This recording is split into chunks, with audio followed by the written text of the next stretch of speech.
All right, well, it looks like we have reached the top of the hour. So one last time, I will welcome everyone to our industry expert panel today from Unique Venues.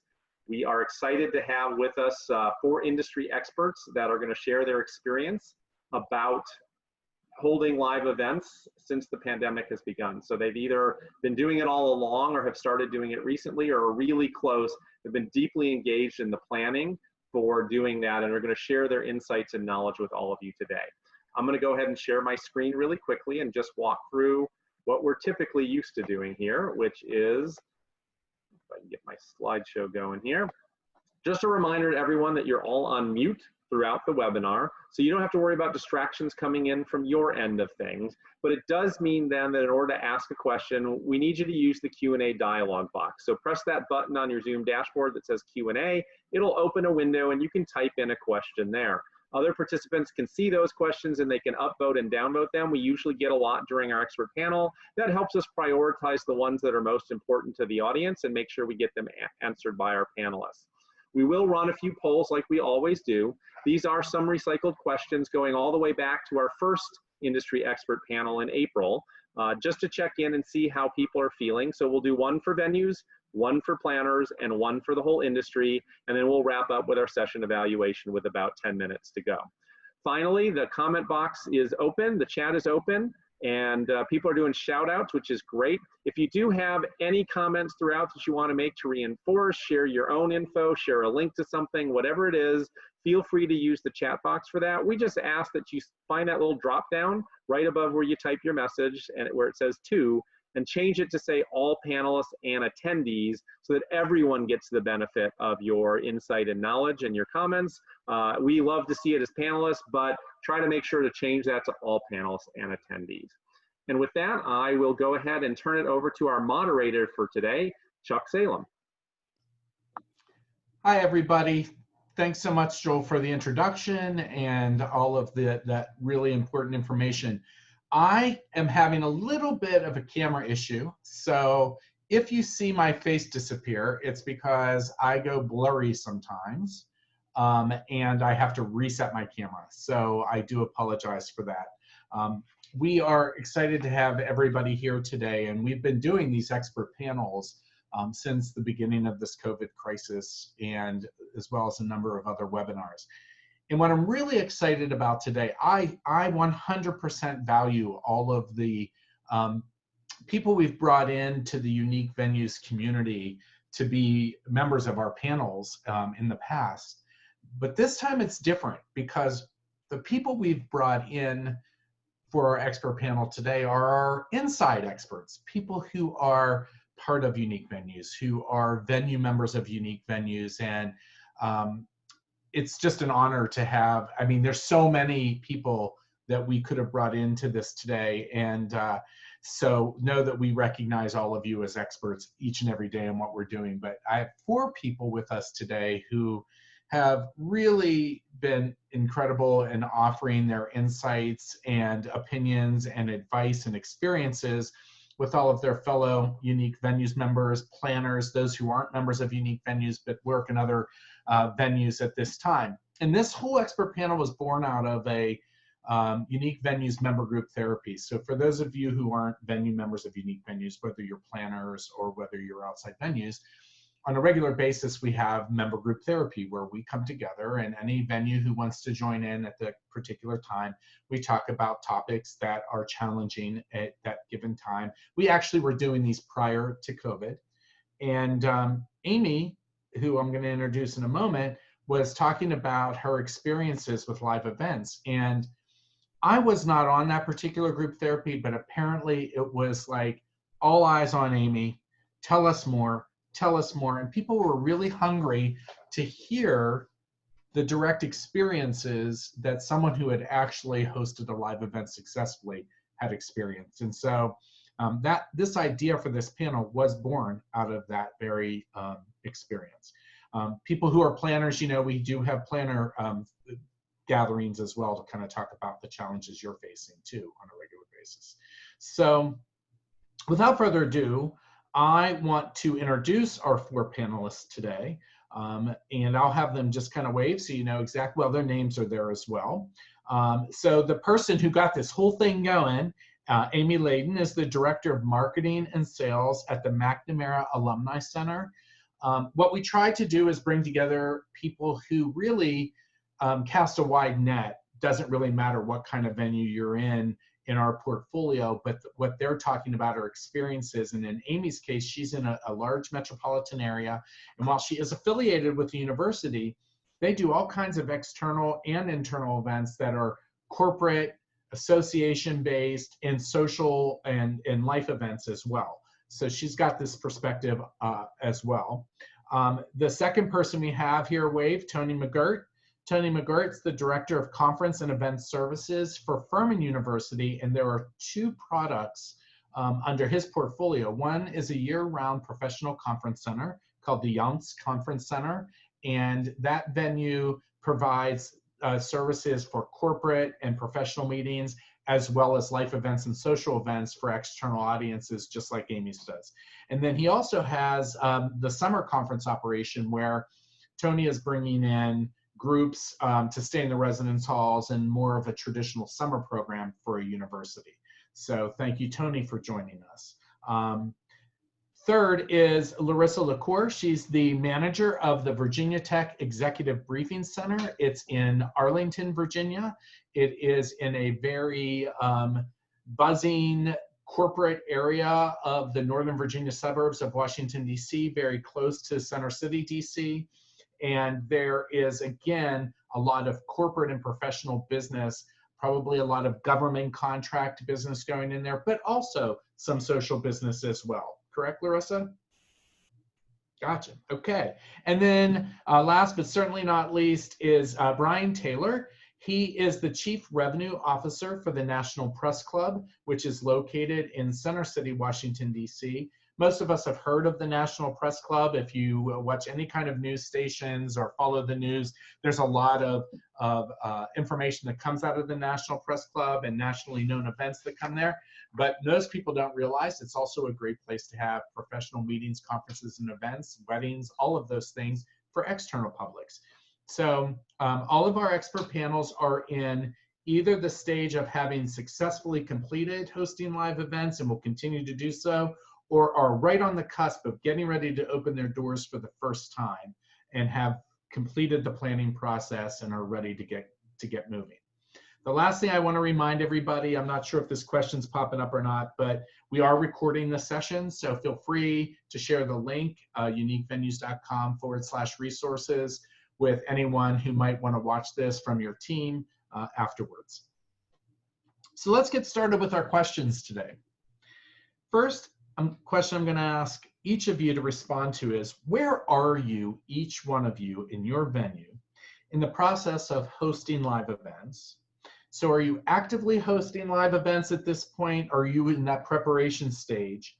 And if you're already preparing or you've hosted, what are the nature or the types of events that you've hosted? Let's start with Amy. Oh, you're on mute.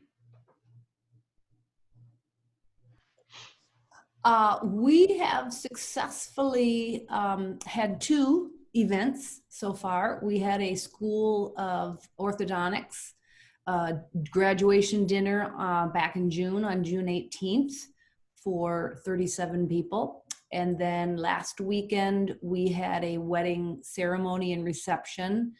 I think that was about 40 people. We will have another wedding ceremony this coming weekend. And then I think we have about 4 weddings scheduled for the month of August. Excellent. Thank you so much, Amy.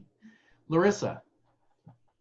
Yeah, so we have not hosted any live events since our closure in mid-March. We are gearing back up to reopen the facility on August 3rd, and we have our first booking at the end of that week, and then the following week we'll have a weekend program. So our clients, as Chuck said, the first one is going to be one of our academic institutions who is partnered on a federal grant. And lots of our federal agencies and grants have certain in-person meeting requirements that they're trying to fulfill. And then we have some academic programs that really all the academic programs that we're looking at are looking at starting in hybrid. So I don't see any purely live in person without any remote attendees for our facility in the coming months. I think most of it is all going to be hybrid using our in-room technology. Thank you. Brian. Yeah. Yeah, so in addition to being an event space, we also are a multimedia production facility. So we have a television studio as part of the club. So since this all began, we've been doing a lot of virtual events. Like through March, April, and May, we did probably a dozen virtual events for the American Medical Association and some other private groups to do conferences and educational panels and things like that. Some related to COVID, some not. So we've done a lot of those, and we've done recently 2 in-person / hybrid events. The first one was for Governor Andrew Cuomo when he was in Washington visiting with President Trump. He wanted to do his daily coronavirus briefing, which he had done every day for months. And he called us a couple of days in advance and wanted to do it, and we were able to do it. So that was a hybrid event. We had maybe 40, 50 people inside the venue, and then it was broadcast live on CNN and MSNBC and a number of stations in New York, because that was our first in-person / hybrid event. And then we just did an event last week for Mrs. Pence and the Surgeon General regarding veteran suicide. That was another event where we had about 50, 60 people socially distanced inside the venue, but also streamed live. So that's kind of a summary of the things we've done so far. Great. Sounds like I might have to have our State of the Union address for unique venues at the National Press Club. I am not going to be outdone by names like Pence and Cuomo, just saying. All right, great. Tony, tell us about what's happening at Furman University from your live events. I guess since the shutdown in March, we have hosted a wedding and a reception, which was at the beginning because it was so close to the shutdown, we didn't want to ruin the day for that couple. And since then, we have really only hosted our board of trustees, and it's been a hybrid type of event. We've had some in the room and the others on virtually. We've probably had 3, 4, maybe 5 of those. And then we are scheduled to open with our first event, on August 1st. We actually have 2 weddings and a reception that day. So that will be our grand opening back to allowing external folks on campus. And what's the size and scope of the wedding receptions and the wedding ceremonies that you're hosting?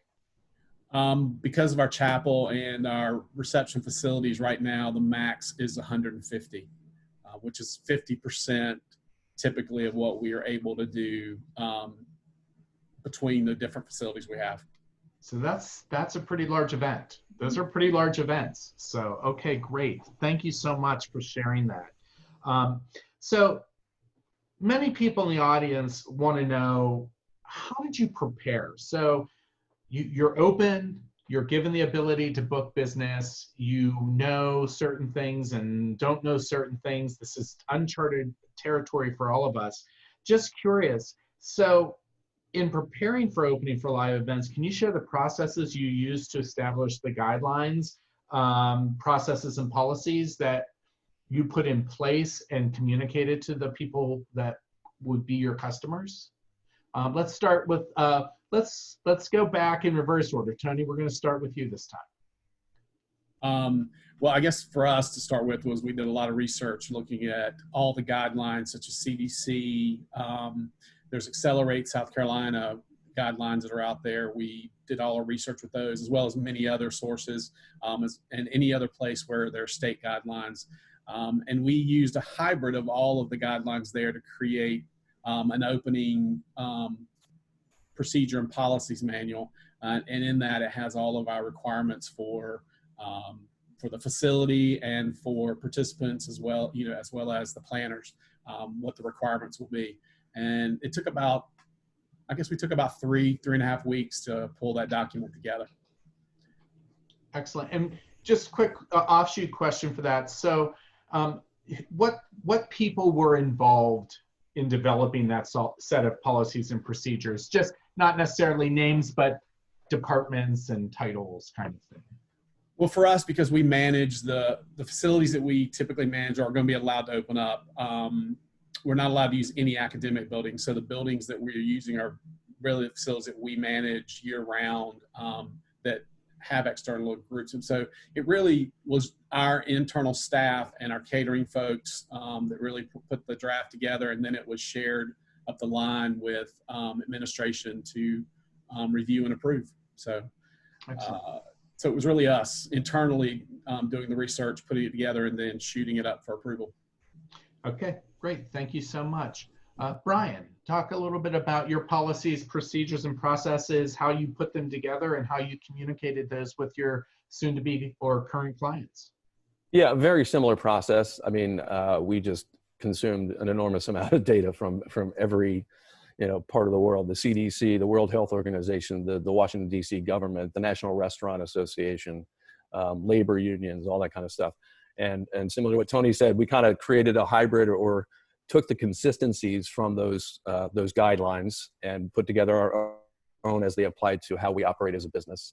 And it took us similarly about 2 to 3 weeks to kind of digest all that information, figure out how it would apply and how it would actually be done within our facility. And we posted that. We created a webpage, press.org/safety-first. And that way, instead of pushing it out, we can just continuously update that page so it's always current and nobody has outdated information. So we're always updating and adding different things to that as we move to different phases in the reopening process for DC.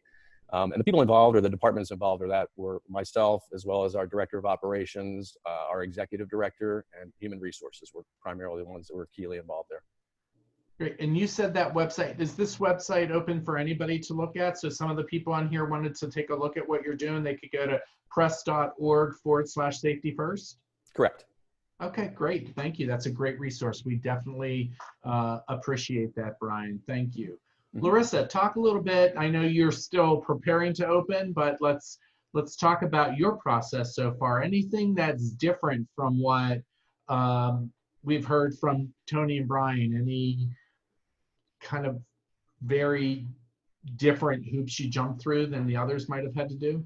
Yeah, I think one thing that's a little unique, although we are a university facility, we are based away from the main campus. So although we are looking at university policies and guidelines, and one great example is collaborating with the registrar's office to make sure that as we do our spatial distancing, it's consistent with how our main campus is. So that way, any faculty member or anyone using a facility will know that those same standards are applied across.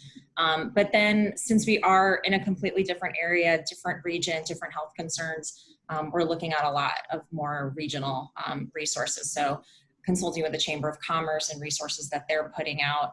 And then the other piece for us is that Virginia Tech doesn't own our facility. So we have a lot of dotted lines in this planning process. So it's working with the property manager, third-party vendors for housekeeping. I'm sure a lot of other facilities are very familiar with that. So making sure that as we compare and contrast all the policies, kind of going more towards the conservative ends of many of them to make sure that we're falling in lines with what everybody's comfortable with. Excellent, excellent. And just to put this into context for everyone, when she says they're not on the main campus, she's 4 hours away from the main campus in a completely different environment. So Virginia Tech is in this very bucolic area of southwestern Virginia. It's a very rural area. And Larissa, there are probably as many people in the block that her venue sits in than there are in all of the town of Blacksburg, Virginia. So it is a very different environment from a COVID perspective and safety and the perceptions and all of that. And Amy, tell us a little bit about your processes, policies, procedures, and how you know, anything that you experienced that you want to share and how you share those with your clients. Absolutely. Yes, our governor of Minnesota did a nice job of kind of creating a template of a preparedness plan specifically for event venues. So what was nice is our event manager took that and he worked on adapting that preparedness plan and worked with our building management teammates, our general manager for our building to work on and create that, because that was a requirement to have that in writing and be posted if you opened again. I took it because I do the marketing for our center and kind of lead the branding. I knew we'd have a lot of signage when we did reopen, directing people to stay within 6 feet and wear masks, and perhaps one way and entering and exiting rooms. So I worked with a designer and we developed a kind of a logo. It's our McNamara Alumni Center logo. And then we created a tagline that said, work and meet and celebrate safely. And so we did develop a letterhead that all of our signage could eventually be printed on, because for me, I thought it was important to, once we did reopen, that that we had a professional brand of all of the COVID measures that we were taking, whether that was cleaning or whether that was going to be operationally. And then, so while I was working on that and thinking kind of the signage piece, we also had members of our team, our operations team, start to anticipate what floor plans could look like. So we took a look at, for example, once we knew eventually that we could open up to 25% capacity of our meeting rooms, we took a look at what those numbers were and started working in social tables on developing floor plans that showed households, which could have up to 6 people at a table, couples at 2 tops, and then how could we place individuals. So knowing that we had especially these weddings that were still hanging on and hoping to have their events with us, we were trying to anticipate what those floor plans could look like. So we felt generally really prepared by the time that we did reopen, kind of, and I think those 3 avenues that we took helped us feel better about opening and feeling ready. Excellent. Before I go on, I'm going to pause, and all I see is lots of things popping up on the screen from questions in chat. So I'm going to just take a break to say, Joel, are there any questions that we want to take a break to answer right now that you want to pose to our? I think we're going to have plenty of questions coming in throughout. So if we want to tackle one of them right now that's been upvoted the most, that one would be around pricing. So the question was, obviously, we're going to be putting people in larger rooms than normal because of social distancing requirements. So what are you doing for pricing? Are you charging the same rate? Are you lowering the rate? What is everyone doing in these cases where you're now taking and putting 40 people in a room designed for 120 and you still need to cover costs? So I think people are interested in what each of you are doing from a pricing perspective. Well, I can say so far that the events that we've had, they have maintained, we've been able to keep them in the rooms they were already in, because they were already fairly small. That contract would be the same. I know for one event, we decided to keep the food in another room, just to allow for the 6 feet social distancing in the main event room. And we are not charging clients for the rooms that we're choosing to put the food and beverage and bars in. Who else wants to add to that? Tony? Yeah, I'll jump in. We're sort of like Amy. We're not charging any additional fees for contracts we already have signed. We're just trying to accommodate the guests to take care of them. Any new contracts will include any additional fees, such as cleaning or different services that we are having to pay additional for to maintain the facility. And we're trying to keep those as minimal, to a minimum as possible, but new contracts will have some of those fees included. We have not adjusted our rental rates for the room because the room is the same size and it takes as much, if not more, to clean and flip and turn that room. So we're basically looking at it case by case and looking at what it's going to cost us to provide the service. And if there's additional fees, we will add those on to new contracts. I think one of the questions that people might have, I know I would have, Tony, for you, is that, so it sounds like you had costs, fees that you were charging people where you already had the event contracted prior to COVID for this time, and you're honoring those and you're honoring those rates. And for new contracts, there are some additional fees. are those additional fees being line itemed out separately for the client, or have you just increased the overall room rental fee that just gives an all-inclusive price? It'll be a line item because it's not a fee that we will continue to charge. Hopefully when we get to a, I guess, more normal, get back to a more normal operation. So right now it will be line item because it's typically any additional cleaning fees and things of that nature that we won't charge once it's no longer a fee that we would incur.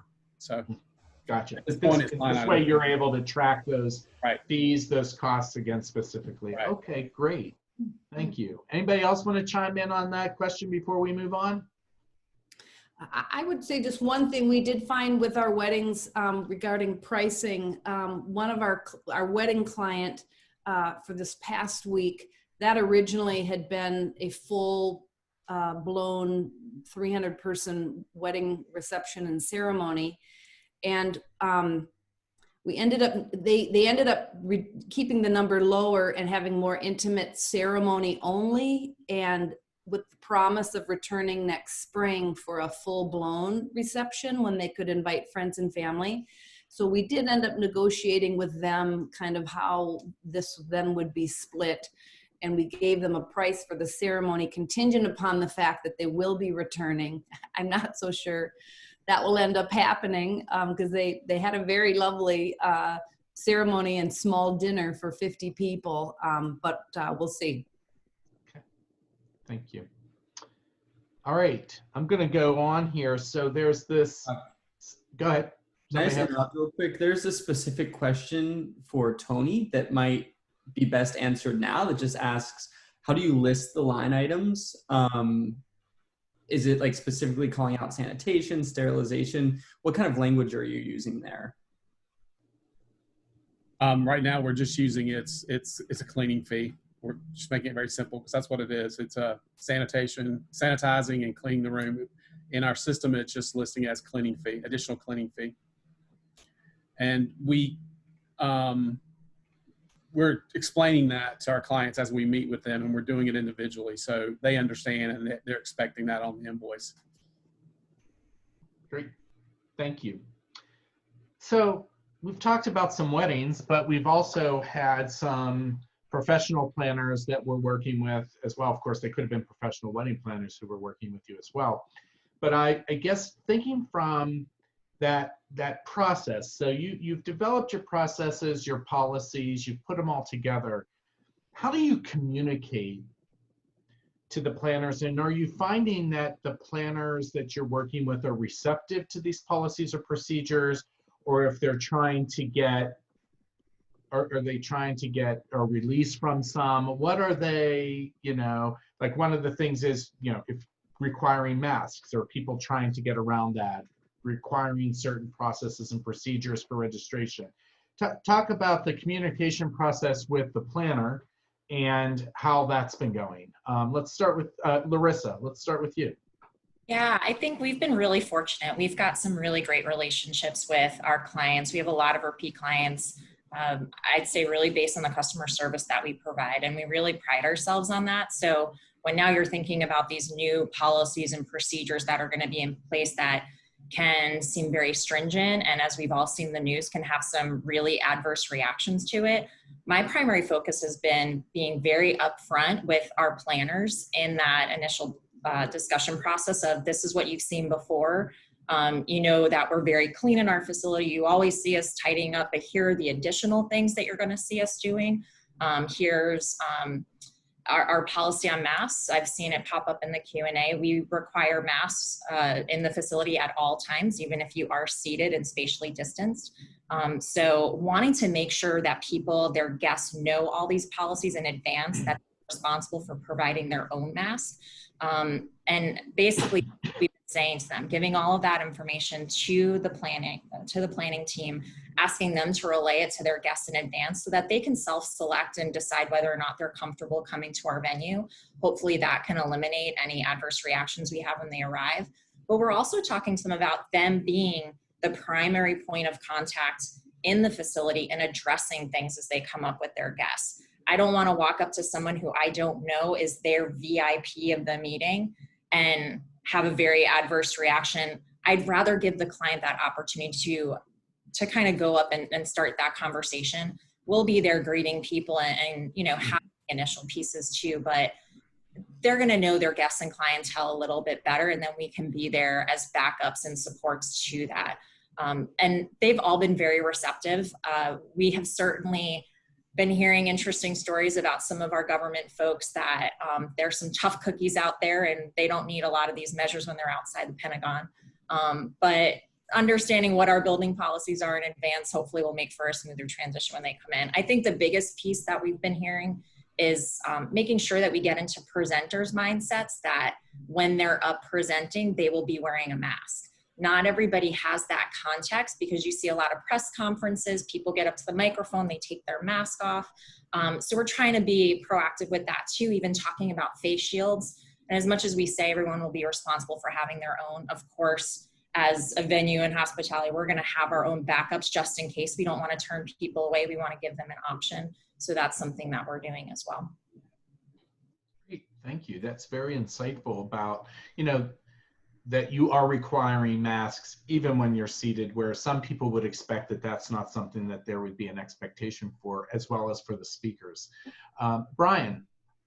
Yeah, so we also require masks when you're in the venue, but interestingly, so the two most recent events that we did for Governor Cuomo and for the Surgeon General, neither one of them wore a mask when they were speaking. So, you know, we've had the benefit of people, you know, they're the experts on this stuff. So while it's our policy to, you know, have you wear a mask while you're walking through the venue and those kind of things, you know, we do relax those things if you're 6 feet apart and you're, you know, standing, you know, on a stage addressing an audience of 50 people who are 20 feet away from you and they're all 6 feet apart. So those situations, you know, they're going to happen. Probably the biggest challenge we've had is with, you know, our members that are within the facility, you know, reminding them to put the mask back above their nose. You know, everybody sees, I see your nose. There's a lot of that going on. But, you know, we set these policies in terms of best practices. We do our best to enforce them. I love the comment about having the client be the point person to remind their attendees to do it. We also request that, but sometimes it's just not feasible. So our staff has to do it. And we haven't really had any adverse reactions or anything like that. It's just, oh, I'm sorry, I forgot. But, you know, that's kind of how we've been handling things. Anybody else want to chime in on that? Curious? Client-facing discussions and role enforcement?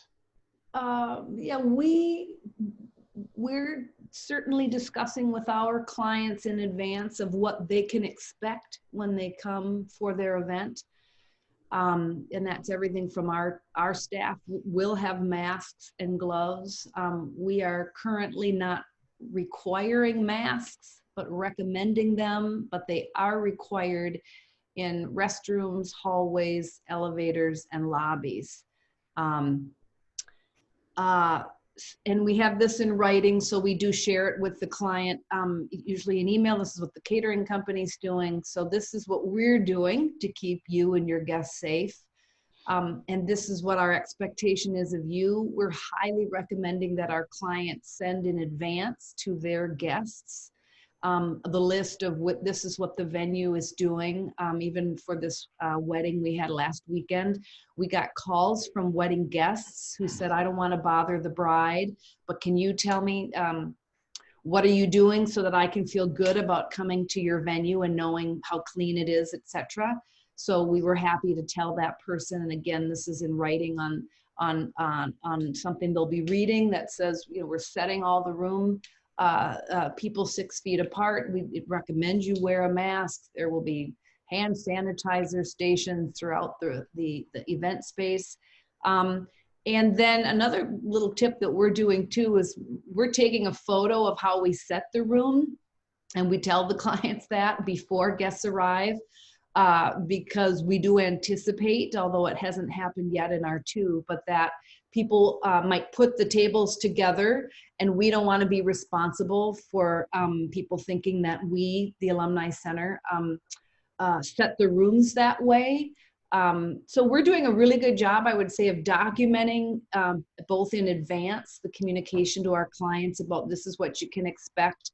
If they send that to their guests, then they know what to expect. And in fact, we are doing the venue, we're doing the health screening. We're just asking one question of all guests who come in if they have the COVID symptoms. So we've got a really efficient little system for getting that done. But if the client has let their guests know that in advance, that speeds up that process. So for me, I would say the communication is key.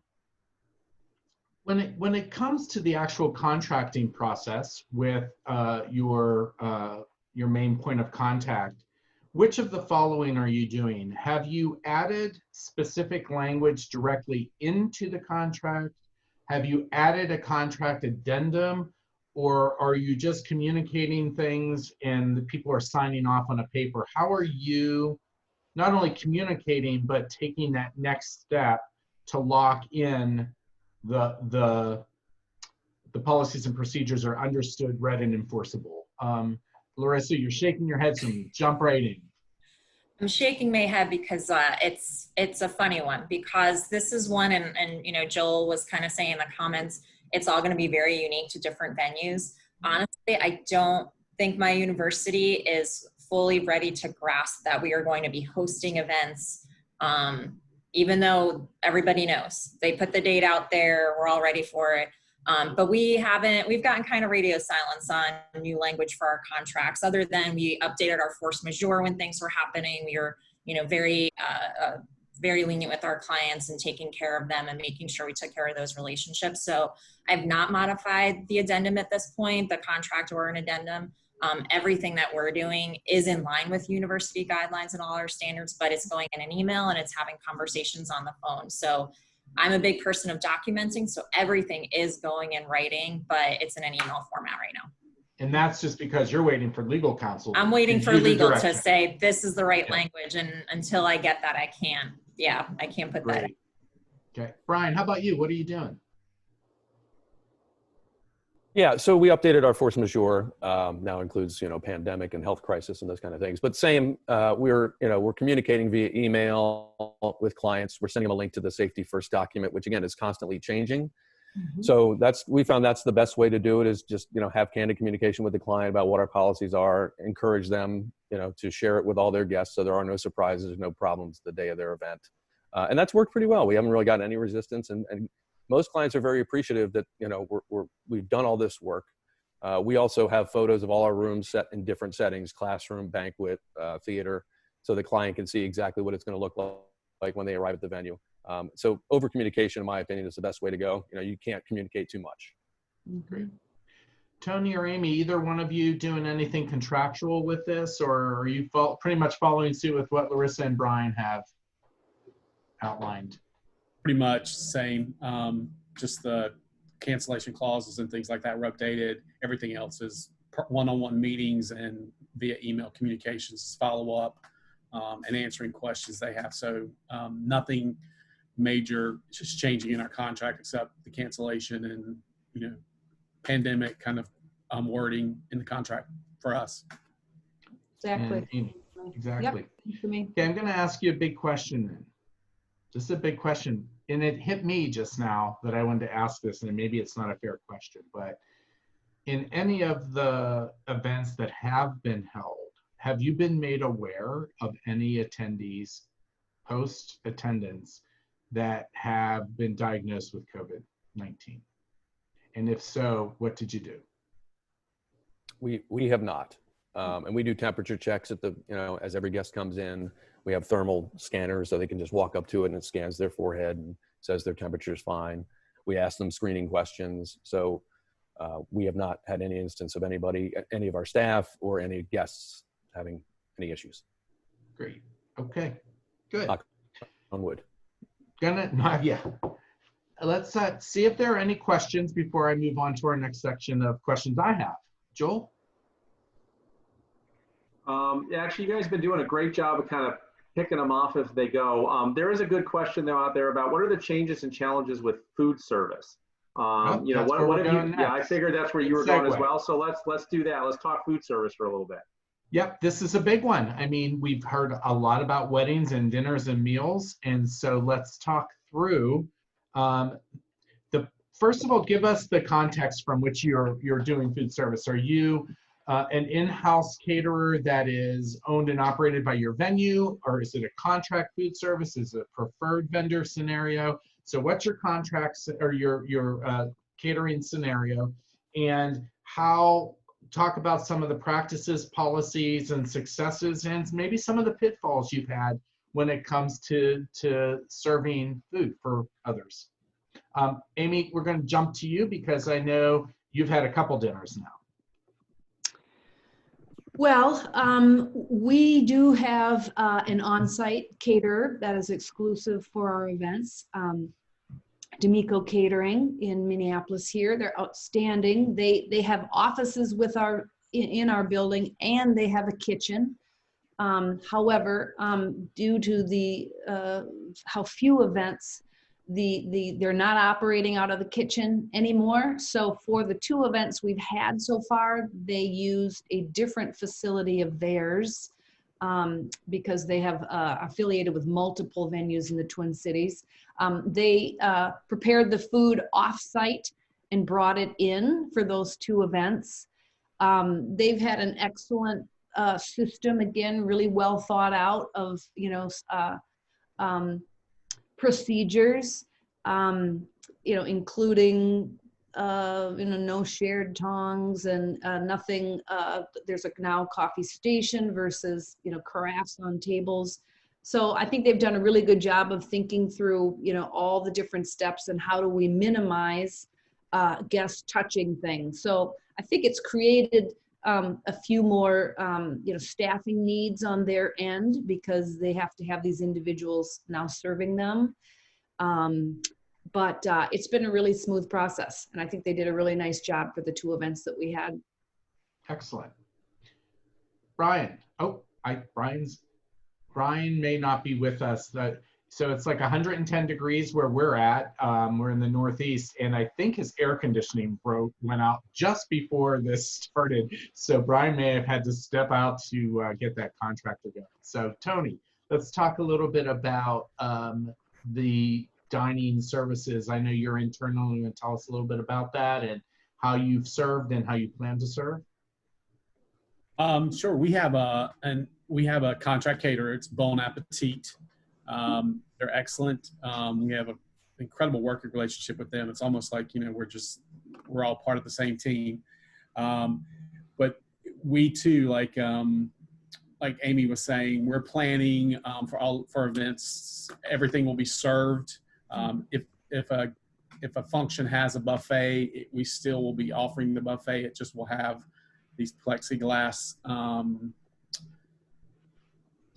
barriers that our facilities folks are building to place on top of them so that guests will be able to pick and choose what they would like. And then at the end of the line, they will be given their plate, their silverware, anything they will need at the table. And then they will be served their beverages. So the guest in most cases will never actually touch any kind of serving utensil, the food from that perspective. For snacks and breaks and things like that, they're actually putting everything in grab and go kind of containers. For wedding cakes, we're offering a couple options. We have plexiglass barriers that we can place in front of the cake if they want the cake, displayed the entire time. Otherwise, we're offering to put it on a rollaway table, bring it out for the photos and the cake cutting ceremony. Then it's rolled back into the kitchen to be cut and served by the catering staff. So just working through all those challenges and going through those with each guest or client to make sure they're comfortable with what has to happen to meet guidelines and regulations.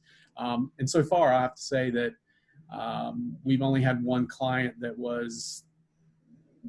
they weren't real happy with some of the changes, and they have actually canceled and moved on. But most everybody has been very, supportive. They understand, and it's really been an easier process communicating those changes than we anticipated.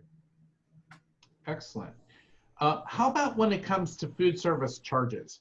So these extra steps that you have to take in providing catering services to your clients, are you noticing that your caterer, whether they're internal or external, is food becoming more costly? Has there been any kind of change in your fees to the client based on the food service? Larissa, as you plan to open, what are you expecting in that scenario from a price point? Yeah, we actually don't have in-service catering. I can speak to what our inn is doing down in Blacksburg. They are keeping all of their prices consistent right now. So they're very much in line with what's being said about, they used to have all day, snack stations. Everything is now pre-packaged, touched to the side. They have staff now pouring coffee so that you don't have to be touching similar spouts. But all of their prices were per person, and I've heard that from a lot of venues. So it's still staying that same per person rate, and they'll just have fewer people. So those costs actually will go down. So, and your inn in Blacksburg is an IAC conference center, and International Association of Conference Centers recognized. So they do offer the all-day dining, all-day service. So it sounds like you're still offering that at the same price point, but with a higher level of service. A more personal, people can't just go up and get a coffee anytime they want. They have to be served that coffee. So while there are probably additional fees and costs being incurred by the inn, they're not passing those costs on at this point to the client. Okay, excellent. And Brian, you want to tell us a little bit about what have you experienced from from your position of providing catering, food and beverage service to your clients at the National Press Club? Have there been any changes? I believe you're completely internal. Have you had any changes to fees for clients? We haven't had any changes for fees. If anything, we've reduced some fees. So like normally bottled water, we charge for bottled water, but now since we're not giving out pitchers for people to share and pour, we reduced the price of bottled water because it's the only option. So we did that. And as far as the pricing, we really haven't touched it. We haven't done a lot of events with food right now. For the small ones that we've done, it's been contactless. So we roll it up on a cart, the server walks away, the person goes and grabs it. So we're maintaining that 6 feet distance. So operationally, we've done a lot of things, but pricing, we haven't really changed anything. Mm-hmm. Excellent. And is it safe to assume that all of your servers, for those of you who do have a served meal, are wearing masks and wearing gloves in the service of all food? And how are you sure at your venue, especially those of you of external catering companies, how are you sure that the people who are serving and handling the food are not transmitters of COVID? Is there any way do you know that? Well, we screen and temperature check all of our employees before they start their shifts. Everyone, not just servers, but everyone in the venue, both administrative staff and operational, are required to wear masks and gloves when they're out on the floor. So there's no way to know 100%, but I think we're doing everything we possibly can to ensure that no one's coming in with any any symptoms or any fevers or anything like that. Excellent. Yeah, we screen our vendors as well. So DJ comes in for the night, we're screening him as well. So videographers.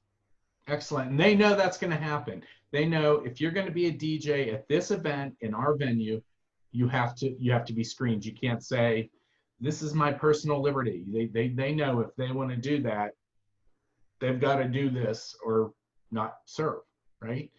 Because that could be a really negative situation, I would think. So, the couple hires someone to be the DJ.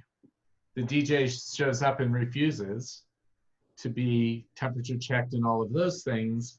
And then you have this contentious situation. Either the music's going to go on or it's not going to go on, right? But that's why, Chuck, in that document that I mentioned earlier that we send to the clients that say, this is what you can expect, on that list is any vendors who come and are a part of your event that day will be screened along with your event guests. So again, we hope that they would call the DJ then and say, just so you know, you will be screened. And that would be where they would say, oh, I, refuse to, or whatever. So, right, you don't want that altercation at the night of, but it's that communication, letting the clients know in advance of the processes and the procedures that they can expect the night of. And that's why I presented that question, because, we don't think of the things that could go wrong, but that's one of those things that could go wrong. Like, well, we told you to tell the DJ it was on that list. You didn't tell the DJ? No, I thought you were telling the DJ. No, it's on that list that you tell the DJ. I can see, as things happen. So that's why communication is so important. And I applaud you for even having not only your communication tools, but branded communication tools. I like that you said that you have branded communication tools. I am looking at the time, and so I want to ask the question, in your planning and in your all of this and getting ready to do that, were there any of these things that you looked at, these processes, these procedures that you thought, how are we ever going to pull that off? That just sounds like such a daunting task to do this. And then you pulled it off marvelously. It's like, oh, that wasn't as hard as I thought it was going to be. Were there any of those things that some of our guests here might be sitting here thinking to ourselves, there's like 350 people listening to you right now. And these 350 people, is there anything they might be sitting there thinking like, this just seems like a really heavy lift and it's going to be tenuous to do this. And then you're like, actually, I thought that too, but it was pretty okay. Anything that sticks out in your mind, Larissa? Well, we haven't hosted live yet, but the one that I'm anticipating, our building is a bit unique. It is more of your typical urban office building. So our reception desk is on the second floor, and the university may or may not be up in line and ready to roll when we are with our events. So a great example is that our receptionist may or may not be coming into the office yet, which means we may or may not unlock the elevators to our second floor. So it's figuring out how you shuttle guests, and with only, allowing 2 people in an elevator at a time, and how many staff members is really required on the different floors to coordinate that. Being Virginia Tech, what we are looking at doing is actually having a bit of a virtual receptionist with cameras and screens, while the receptionist might be sitting in a back room off to the side, so she can be further back and protected from a hospitality standpoint. I think good job, Virginia Tech. Yeah, good job being creative, inventing the future. But I think it might be weird walking up and thinking I have to talk to a robot or something. Who is this? I hear my voice. Yeah, where is that voice coming from? And there's a floating head behind the screen. So that's one thing that, we have plan A, B, C, and D, trying to figure that out. Luckily, I've got an amazing event coordinator that works with me. I always say she's my better half, and she likes to brainstorm these things with me too. So that'll be the interesting thing. Check back with me in about 2 weeks, and I'll let you know how that goes. You heard her. She said check back with her. Larissa LaCour. So, okay, anybody else? Yeah. I was going to say, I have a funny little story of kind of, again, in anticipating what could change. Our client had said at that orthodontics dinner that there was only one speaker at the podium, that there would be only one speaker at the podium. Well, it turns out that a second person came up, and so our event manager who was staffing, went up to wipe it down, because part of what we had promised the client was that in between speakers would be wiping down AV equipment. But, then that gets awkward. The person's already started talking. Do you want me to wipe that down before you continue? So anyway, apparently they called, the speaker called out how hard our event manager was trying to uphold the COVID policies. He ended up saying, that's okay, I don't need the microphone wiped down, and everybody gave him an applause. But I think if you also just show that you're making the effort, and again, if you've got the signage and such, it makes it easier to not kind of let go of the enforcing. But when you can be seen cleaning something, I think that can go a long way for the event guests to feel like the venue is doing its part in keeping them safe. Well, it's funny you say that, because it's all about perception, isn't it? Because, the grocery store I go to is across the street from my house. I stand in line, and in between, and Brian and Larissa probably know who I'm talking about, in between every client, they have a team of people. So somebody checks out, they run the belt the whole way through and clean the belt, clean the pin pad, and do all of that in between every customer. So the other day I went to another grocery store and I was waiting and nobody did this.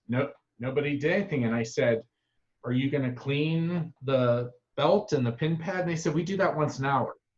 That's a big difference, right? That's a really big difference. So, you know, it does give a perception. The fact that you're at least offering it, I think is excellent. So let me ask this. Let's wind up now with any kind of questions we may have.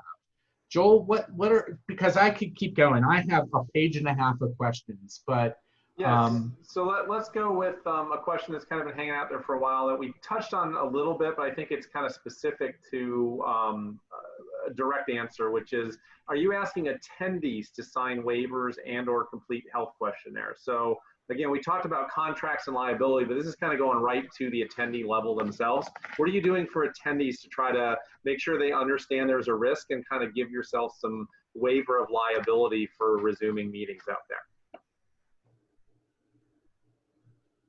I'll jump in. We are not requiring guests to sign those waivers. We are posting at every entrance that you enter at your own risk. We're asking them not to enter if they have, there's like 4 bullet points, you know, you have a fever, you have all these things. And so, and we're letting the client know that that's our policy too. Our stance is that even if we had them sign it, probably legally, it's not gonna hold up because it's really going to be probably going to be hard to figure, you know, to prove where you contracted, you know, the COVID virus anyway. So at this point, we are just asking folks to, we're posting it that you're entering at your own risk and not requiring any signature at this point.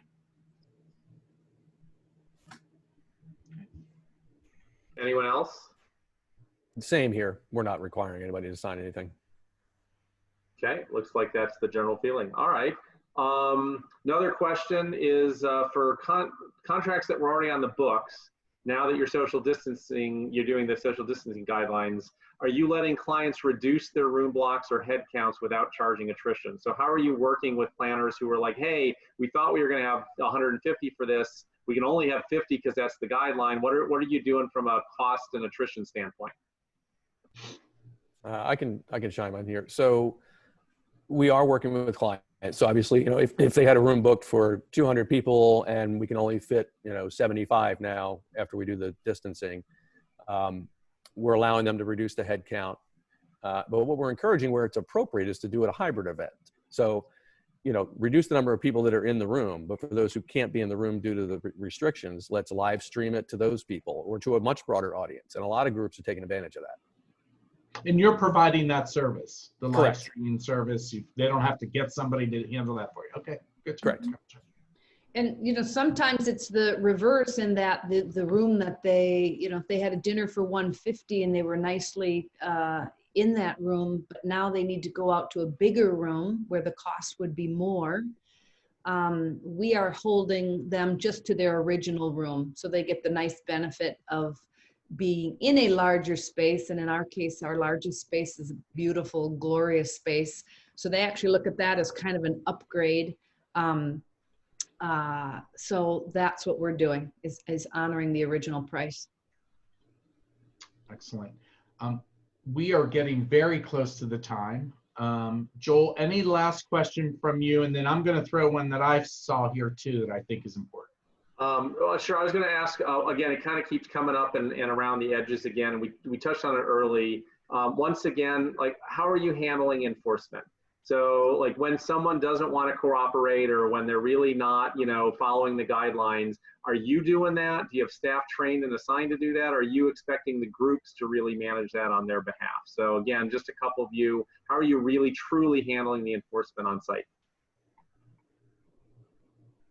Yeah, I can tell you from our plan, as I mentioned, we are communicating up front with our clients that we really want them to be the point person so that they are ready and prepared. But just like we say, you're responsible for having your own mask, we're gonna provide a mask if they need, and we're gonna be there when people are getting off the elevators. If we're the first ones that they're seeing and the first ones greeting them, we're gonna be the ones to have that conversation. really we're looking to the clients that when they're in the meeting and they've taken off the mask in the room, or then they're in the breaks, we can walk over to that planner, that point of contact, and say, hi, I see one of your guests are over there. Would you mind addressing that with them? And it can be a little bit more fluid. We then do have security at our main lobby. So if it needs to escalate, we can call them.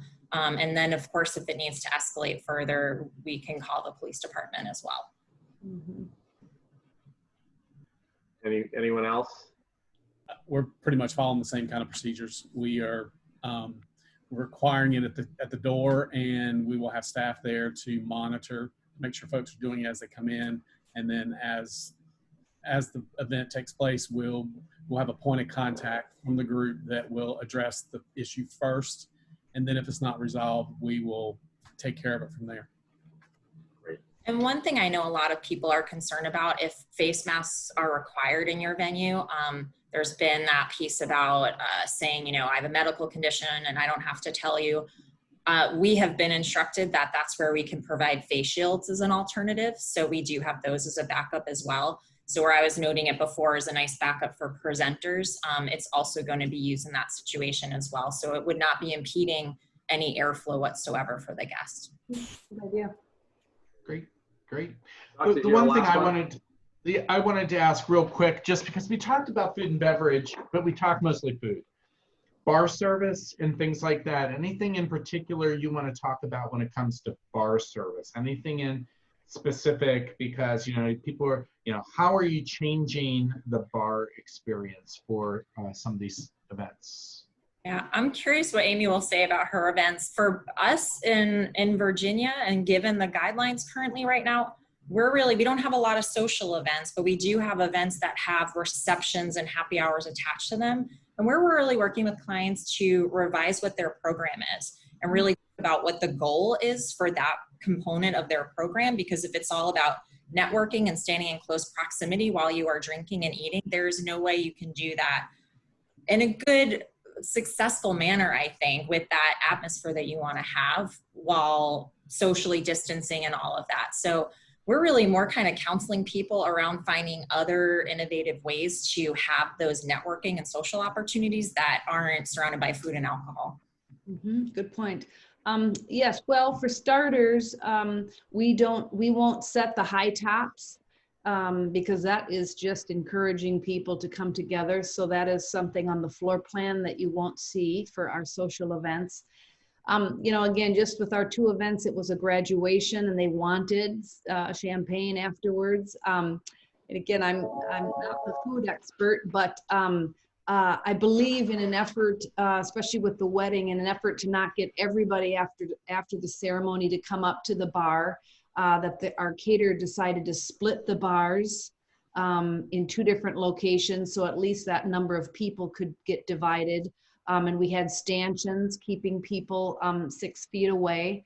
And we may have even done X's on the floor as well for those first couple rows to stay. But I think that's an excellent point, is to talk to the clients about their programming. The other thing that we have been able to offer is for the bar to be outside. We're fortunate to have a patio that's beautiful. And so we would offer that free of charge if they would like to have their bar out there. At least that spreads people out a little bit. Great, thank you, everybody. What a great discussion. What a great group of people who have been on our panel and providing their experiences and expertise. What a great group of people who have been engaging through the chat and participating in this. We're so thankful for everybody. And what I want to say before I turn it over to Joel is, you know, somebody mentioned in the chat, what a pioneer. You guys are pioneers. Thanks for being pioneers. And what I want to say is, every single one of you, whether you're on screen as an expert, whether you're on screen listening, we're all pioneers. It's been a century since we've been faced with any kind of pandemic like this, that required us all to have to pivot in our lives so much. And you are pioneering a new and successful, let me say, successful way of bringing our industry back to life. So I applaud every single person on this webinar, regardless of what you're doing. And we are going to get through this. You know, I really have a lot of confidence that there's some glimmers of hope each and every day for vaccines and all of those things. And we just need to keep hanging in tough. You can count on Unique Venues. We are going to be by your side.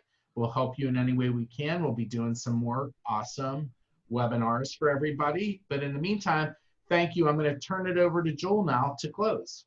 Yeah, thanks, Chuck.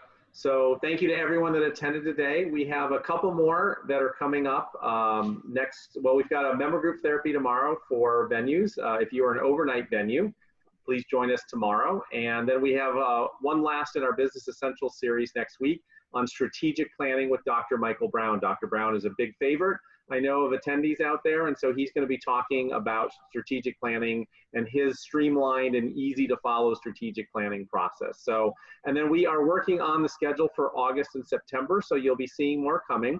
We're probably going to dial back just a bit because we know that for many people out there, they are reopening. For our campus venues, certainly they've got a lot going on in August and September, but we're going to keep our roundtables and member group therapy going. We're going to do another expert panel. We got 100% people saying, please keep doing extra panels, so we'll do that. And we'll find another small series of webinars to be able to run to keep us all talking and engaged and make sure that we continue to all deal with this crisis together. And so again, keep your eyes out for information, and you can always check our resources page. Just a reminder to everyone, I will share with everyone the polling results, any of the links or stuff that were put in chat, and I have a few questions I'll ask panelists offline afterwards if they can share some of their materials, so we can get that out to everyone in the post-webinar results. And this recording will be available on our resources page at www.uniquevenues.resources.com/resources within 24 hours of us wrapping up today. So my thanks as well goes to the panelists and to Chuck. And Chuck, last thoughts? I do have a really important thought. Do not forget, we have been advertising we have a network of 81,000 planners. We are advertising to planners that we have a whole list of venues that are hybrid ready. So you want to make sure you get your venue listed on there. So please visit uniquevenues.com/hybrid-meetings. Joel, did I get that right? You did. uniquevenues.com/hybrid-meetings. If you are a member venue of Unique Venues, go to that list, because I will tell you this. When people are Googling hybrid meetings, we're coming up in the search results. That page is coming up in the search results of venues that offer hybrid meetings. And so are our workshops on hybrid meetings. So please make sure you get your venue listed, but read the page first, because there are certain things we want you to be able to say you fit this criteria. So thank you so much. Go visit that, get listed.